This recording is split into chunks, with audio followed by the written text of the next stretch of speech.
Hello friends, एक बार फिर से स्वागत है आपका हमारे यूट्यूब चैनल पूरा ज्ञान सीखो में। दोस्तों, आज हम इस सीरीज में बात करेंगे राजस्थान के लोकसभा निर्वाचित क्षेत्रों के बारे में।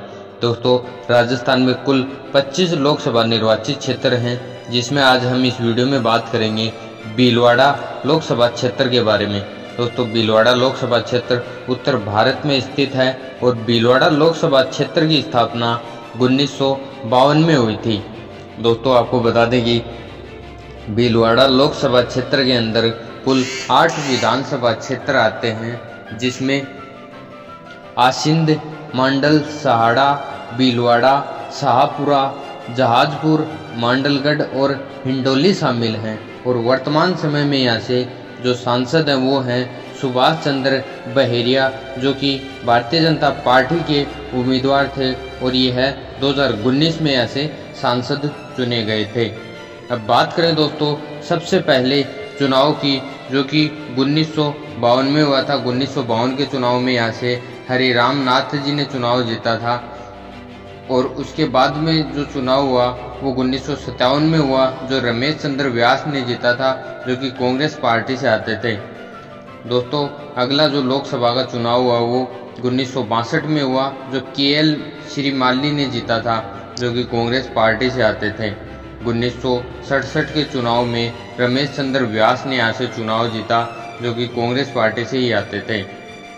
दोस्तों, 1971 के लोकसभा चुनाव में भीलवाड़ा लोकसभा क्षेत्र से हेमेंद्र सिंह बनेड़ा ने चुनाव जीता, जो कि भारतीय जनसंघ से आते थे। 1977 के चुनाव में रूपलाल सोमानी ने यहाँ से चुनाव जीता, जो कि जनता पार्टी से आते थे। अगला जो चुनाव हुआ वो 1980 में हुआ, जो कि गिरधारी लाल व्यास ने जीता, जो कांग्रेस पार्टी से आते थे। और 1984 के चुनाव में भी यहाँ से गिरधारी लाल व्यास ने ही चुनाव जीता, जो कि कांग्रेस पार्टी से आते थे। दोस्तों, इस प्रकार अगला जो चुनाव हुआ वो 1989 में हुआ, जो महेंद्र सिंह बनेड़ा ने जीता, जो कि जनता दल से आते थे।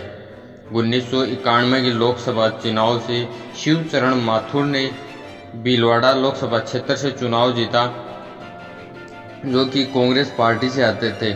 दोस्तों, 1996 के चुनाव में सुभाष बहेरिया ने यहाँ से चुनाव जीता, जो कि भारतीय जनता पार्टी से आते थे। और 1998 के चुनाव में रामपाल उपाध्याय ने यहाँ से चुनाव जीता, जो कि कांग्रेस पार्टी से आते थे। दोस्तों, उसके बाद 1999 में लोकसभा का चुनाव हुआ, उसमें शिप्पी सिंह बदनौर ने यहाँ से चुनाव जीता, जो कि भारतीय जनता पार्टी से आते थे। उसके बाद में जो अगला चुनाव हुआ वो 2004 में हुआ। 2004 के चुनाव में भारतीय जनता पार्टी से शिप्पी सिंह बदनौर और कांग्रेस की तरफ से कैलाश व्यास ने यहाँ पे चुनाव लड़ा।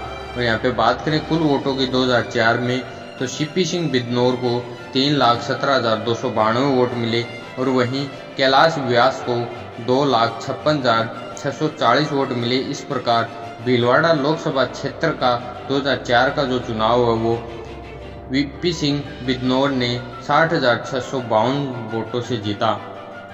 दोस्तों, जो अगला चुनाव हुआ वो 2009 में हुआ।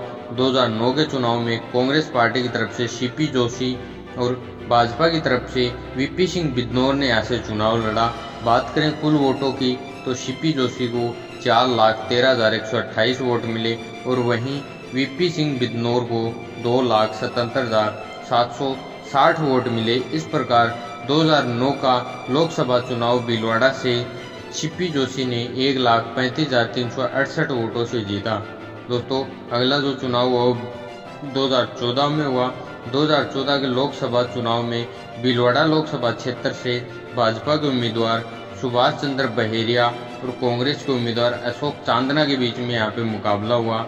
यहाँ पे सुभाष चंद्र बहेरिया को 6,30,317 वोट मिले और वहीं अशोक चांदना को 3,84,053 वोट मिले। इस प्रकार भीलवाड़ा लोकसभा क्षेत्र का चुनाव 2014 में भारतीय जनता पार्टी के उम्मीदवार सुभाष चंद्र बहेरिया ने 2,46,264 वोटों से जीता। दोस्तों, अब बात करें 2019 के चुनाव की, तो 2019 के चुनाव में भीलवाड़ा लोकसभा क्षेत्र से भारतीय जनता पार्टी के उम्मीदवार सुभाष चंद्र बहेरिया और कांग्रेस के उम्मीदवार रामपाल शर्मा के बीच में यहाँ पे चुनाव लड़ा गया। बात करें कुल वोटों की, तो 2019 के चुनाव में सुभाष चंद्र बहेरिया को 9,36,065 वोट मिले और वहीं कांग्रेस के उम्मीदवार रामपाल शर्मा को 3,25,145 वोट मिले। इस प्रकार भीलवाड़ा लोकसभा क्षेत्र का चुनाव 2019 में भारतीय जनता पार्टी के उम्मीदवार सुभाष चंद्र बहेरिया ने 6,11,460 वोटों से बड़ी जीत हासिल की। तो दोस्तों अब देखना यह है कि 2024 के चुनाव में भारतीय जनता पार्टी की तरफ से सुभाष चंद्र बहेरिया को उम्मीदवार उतारा जाएगा या किसी नए चेहरे को यहाँ पे लेके आया जाएगा। और कांग्रेस पार्टी की तरफ से अभी कुछ भी निश्चित नहीं हुआ है कि रामपाल शर्मा को या कहीं कोई नए दूसरे चेहरे को यहाँ पे उतारा जाएगा, क्योंकि 2019 के चुनाव में रामपाल शर्मा भीलवाड़ा लोकसभा क्षेत्र से चुनाव हार गए थे, इसलिए उन्हें 2024 के चुनाव में टिकट मिलना मुश्किल है। अगर इसके बारे में आगे कोई जानकारी मिलती है तो हम आप तक ज़रूर पहुंचाएंगे। वीडियो अगर आपको अच्छी लगी तो वीडियो को शेयर करें और आप किस लोकसभा क्षेत्र से आते हैं, अगर आप अपने लोकसभा क्षेत्र के बारे में जानकारी चाहते हैं तो उसका नाम कमेंट करें। और अब आपने अभी तक हमारे यूट्यूब चैनल को सब्सक्राइब नहीं किया है तो प्लीज़ सब्सक्राइब करें। धन्यवाद।